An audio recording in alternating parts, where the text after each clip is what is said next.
나눔가족 여러분, 오늘 말씀은 예수님께서 예루살렘의 멸망의 날에 대하여 주시는 말씀입니다.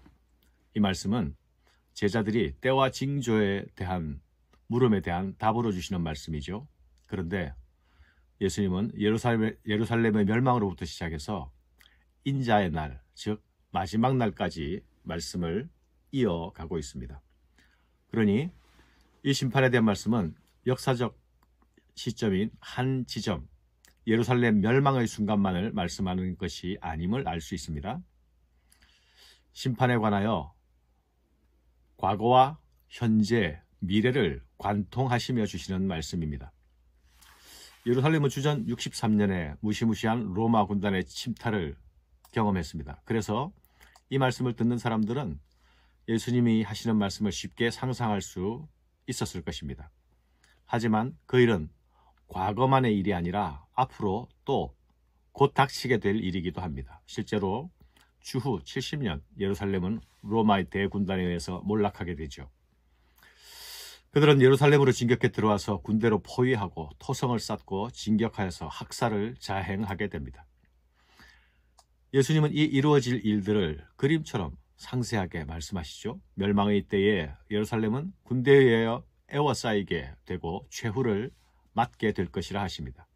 그 징벌의 날에는 수많은 백성들이 죽임을 당하고 포로로 끌려가게 될 것입니다.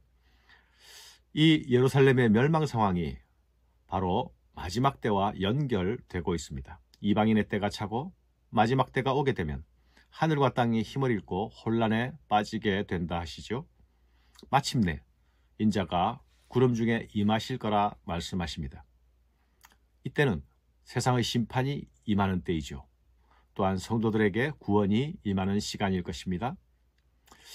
예루살렘 성전 파괴는 하나님께서 내리시는 심판의 형벌입니다. 그들은 숱하게 하나님께서 보내신 선지자들을 핍박하고 외면했죠. 결국 하나님 보내신 아들마저 거절하고 십자가에 못 박아 죽일 것입니다. 회개의 기회는 계속 주어지고 있었습니다. 그러나 그들은 끝내 회개를 거부했습니다. 그리고 그 결과는 심판인 것이죠. 그들이 붙들고 있던 하나님의 성, 예루살렘의 영광은 처절하게 짓밟히게 될 것입니다.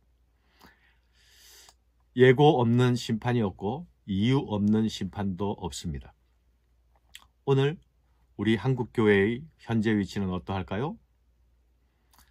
유대 종교 지도자들처럼 회칠한 무덤의 모습을 보이고 있지는 않습니까? 화려한 건물만 붙들고 평안을 노래하고 있지는 않습니까?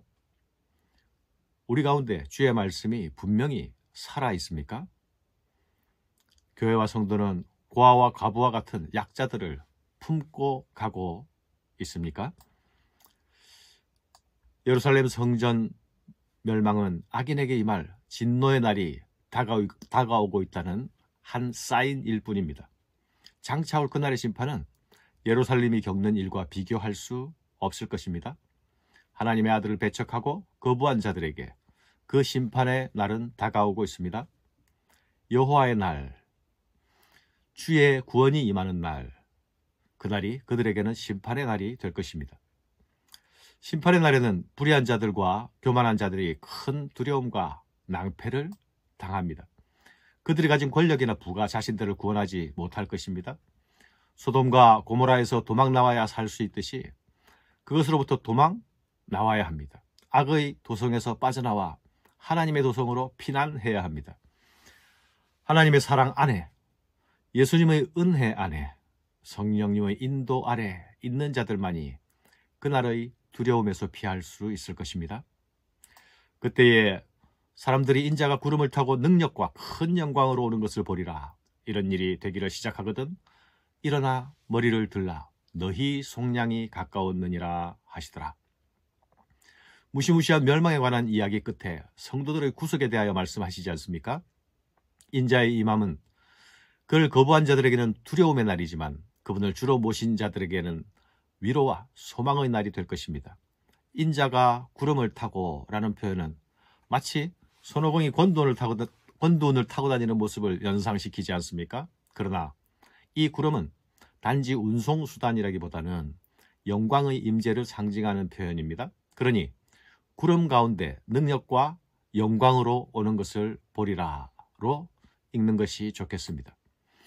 이런 무시무시한 일들이 일어나거든 너희 구원이 가까운 줄 알라 말씀하십니다.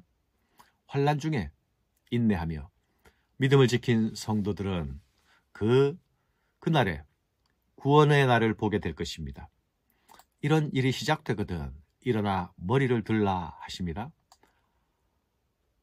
오매불망 구주대망의 신앙으로 기다리던 그 주님이 오시는 때가 되었기 때문에 오시는 주님을 머리를 들어 바라보아야 하는 것이죠.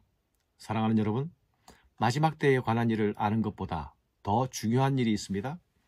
그것은 마지막 때가 바로 주께 달려 있다는 것입니다. 마지막 때를 살아가는 성도들은 어찌하든지 이 주님께 붙어 있어야 합니다. 주의 말씀을 붙들고 살아야 합니다. 끝까지 인내하는 자가 영혼을 얻을 것이라 말씀하시지 않았습니까? 마지막 때일수록 성도를 무너뜨리려는 공격은 교묘해지고 더욱 치열해질 것입니다. 그러나 우리 주님은 우리 성도들을 끝까지 포기하시지 않으실 것입니다. 우리가 붙들고 있는 주님이 우리가 어려운 중에도 삶을 포기하지 않을 수 있는 이유일 것입니다. 감사합니다.